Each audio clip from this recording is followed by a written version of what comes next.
ایک وقت تھا جب آپ ابھی پیدا نہیں ہوئے تھے اور آپ کے امی ابو بھی پیدا نہیں ہوئے تھے، اور ایک وقت تھا جب آپ کے دادا دادی اور نانا نانی بھی اس دنیا میں نہیں رہتے تھے، لیکن خدا ہمیشہ سے یہاں تھا۔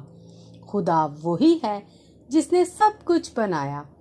ایک ایسا وقت تھا جب زمین بھی موجود نہیں تھی۔ آج میں آپ کو سناؤں گی کہ اس نے کس طرح سے یہ سب کچھ بنایا جو آپ کو نظر آتا ہے۔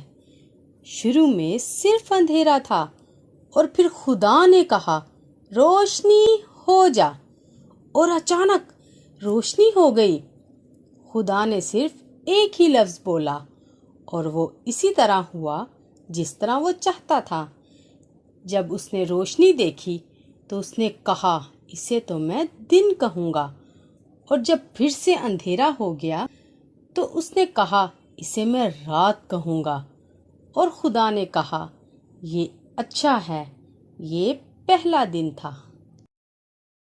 دوسرے دن خدا کوئی نئی چیز بنانا چاہتا تھا۔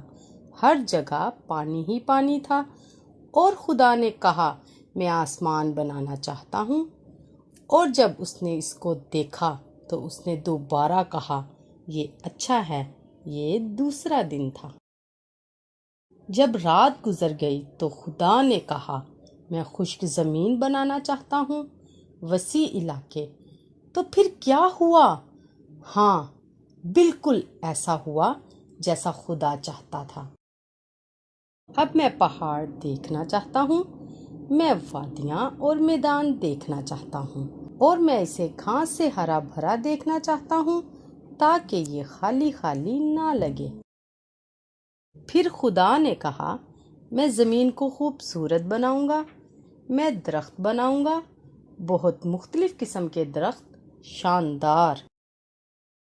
میں پھول بھی دیکھنا چاہتا ہوں، فرق فرق رنگوں اور شکلوں کے پیارے پھول، پرپل، سرخ، پیلا۔ اور جب خدا نے ادھر ادھر دیکھا تو اس نے کہا یہ اچھا ہے۔ یہ تیسرا دن تھا۔ اگلے دن خدا نے کہا میں کوئی خاص چیز بنانا چاہتا ہوں، اور اس نے آسمان میں ایک بڑی روشنی بنائی۔ آپ دن کے وقت اسے دیکھ سکتے ہیں، سورج۔ رات کے لیے بھی اس نے ایک روشنی بنائی، چاند اور ستارے بھی بنائے۔ کیا آپ نے کبھی ان کو گننے کی کوشش کی ہے؟ اب آپ کو پتہ چل گیا ہے کہ خدا کتنا عظیم ہے اور اس کی کتنی بڑی قدرت ہے۔ خدا نے کہا ان روشنیوں سے دن اور رات میں فرق کرنے میں مدد ملے گی، اور ان کی وجہ سے سال اور موسم کا پتہ چلے گا۔ یہ چوتھا دن تھا، اور خدا نے کہا یہ اچھا ہے۔ اگلی صبح سورج خوب چمک رہا تھا، اور خدا نے کہا میں یہ کام جاری رکھنا چاہتا ہوں۔ میں دنیا کو زیادہ خوبصورت بنانا چاہتا ہوں۔ میں ہوا میں اڑنے والے پرندے بناؤں گا، بڑے عقاب، چھوٹی چڑیاں، فرق فرق قسم کے پرندے، اور پانی میں مچھلیاں دیکھنا چاہتا ہوں، چھوٹی اور بڑی مچھلیاں، بہت مختلف قسم کی۔ اور اس پانچویں دن خدا نے اپنے تخلیقی کام سے بہت لطف اٹھایا۔ اس نے کہا یہ اچھا ہے۔ پھر چھٹا دن آیا۔ کیا خدا کا کام اب ختم ہو گیا؟ نہیں۔ اس نے یہ کہا میں زمین پر جانور دیکھنا چاہتا ہوں۔ کیا یہ زیبرے آپ کو نظر آتے ہیں؟